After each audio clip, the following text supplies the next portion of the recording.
12/25 14-10-25 তারিখে মন্দারমণির golden view resort hotel থেকে আরেকজন ওই যারা মানে যে দুজন ছিলেন তাদের যে কো অ্যাকিউজড তাকে আমরা অ্যারেস্ট করেছি এবং তার কাছ ম্যাট্রিমনি সাইটে হাই প্রোফাইল ব্যবসায়ীর পরিচয় দিয়ে হুগলির তরুণীর থেকে ৪৪ লক্ষ টাকা প্রতারণার অভিযোগে আগেই দুজনকে গ্রেফতার করেছিল।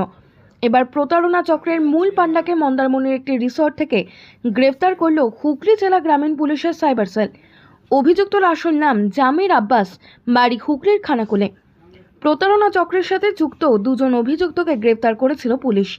তাদের একজন অভিষেক রায়, বাড়ি ঝাড়খণ্ডের দেওঘর এবং কলকাতার গড়িয়া এলাকাতেও একটি ফ্ল্যাট আছে তার। অন্যজন জাহির আব্বাস, বাড়ি হুগলির খানাকুলে।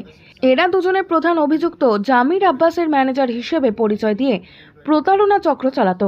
ম্যাট্রিমনি সাইটের মাধ্যমে পরিচয় হয়ে এত বড় ধরনের প্রতারণা চক্র হুগলি জেলায় প্রথম বলে পুলিশ জানিয়েছে। সাইবার ক্রাইম থানায় সাংবাদিক বৈঠক করেন হুগলি গ্রামীণ অতিরিক্ত পুলিশ সুপার কল্যাণ সরকার। তিনি জানান, গত ২৬শে মে হুগলি সাইবার ক্রাইম থানায় অভিযোগ দায়ের করেন এক তরুণী। সেখানে তিনি জানান, ম্যাট্রিমনি সাইটে অনুপম রায় নামে এক ব্যবসায়ীর সাথে তার পরিচয় হয়। এরপর বিবাহের প্রস্তাবের মাধ্যমে দুপক্ষের সম্পর্ক দৃঢ় হয়। ওই তরুণী ও তার পরিবারের লোকজনের সাথে নিবিড় সম্পর্ক গড়ে তোলেন অভিযুক্ত জামির আব্বাস। নিজের নাম গোপন করে অনলাইনে অনুপম রায় পরিচয় দিয়ে প্রতারণা চালিয়েছে অভিযুক্ত।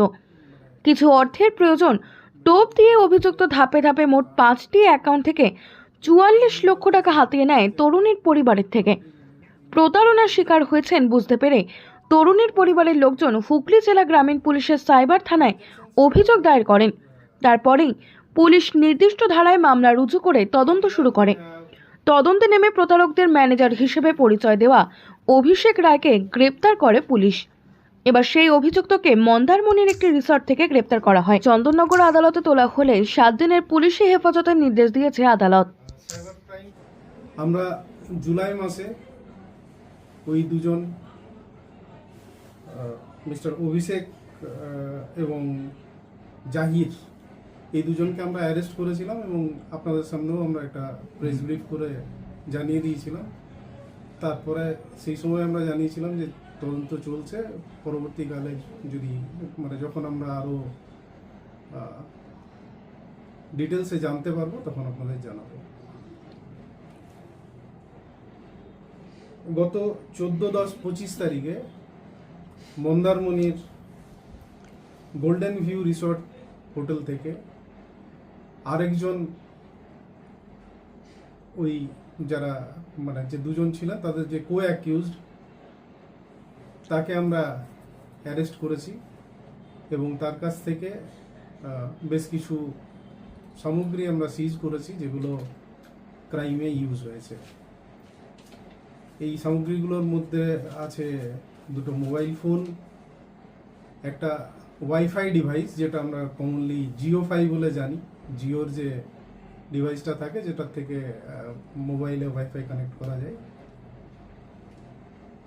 ব্যাংকের স্ট্যাম্প এবং আরও একটা স্ট্যাম্প যেটাতে ডেট চেঞ্জ করা যায়, ব্যাংকের কিছু উইথড্রয়াল এবং ডিপোজিট স্লিপ। বেসিক্যালি এই ডিপোজিট স্লিপটাও ইউজ করা হতো যে যিনি প্রতারিত হয়েছেন তাকে কনভিন্স করার জন্য যে মুহূর্তে তিনি ব্যাংকে ট্রানজ্যাকশন করবেন, ব্যাংক ট্রানজ্যাকশন মানে ওই জিএসটি আর ইনকাম ট্যাক্সের যে পার্টটা জমা করা হয়নি, যার জন্য ট্রানজ্যাকশন ব্লক হয়ে গেছে, সেই মুহূর্তে মানে ইনকাম ট্যাক্স এবং জিএসটির পেমেন্টটা হয়ে গেলে তার ব্যাংক অ্যাকাউন্ট থেকে যিনি প্রতারিত হচ্ছেন তার অ্যাকাউন্টে যাতে মানে চলে যাবে এই মর্মে উনি অ্যাডভান্স ইয়ে করতেন। কিন্তু এটাও আমরা এখন অবধি তদন্ততে পেয়েছি যে এটাও মানে ফ্রডুলেন্ট অ্যাক্টিভিটির একটা পার্ট, যেখানে ব্যাংকের স্ট্যাম্পকে ইউজ করা হতো প্রিটেন্ড করার জন্য অ্যাজ ইফ কি এটা ব্যাংকের থেকেই দেওয়া, এবং ডেটটাও চেঞ্জ মানে বিভিন্ন ডেট যাতে চেঞ্জ করা যায় সেই স্ট্যাম্পটাও তারা ব্যবহার করতো।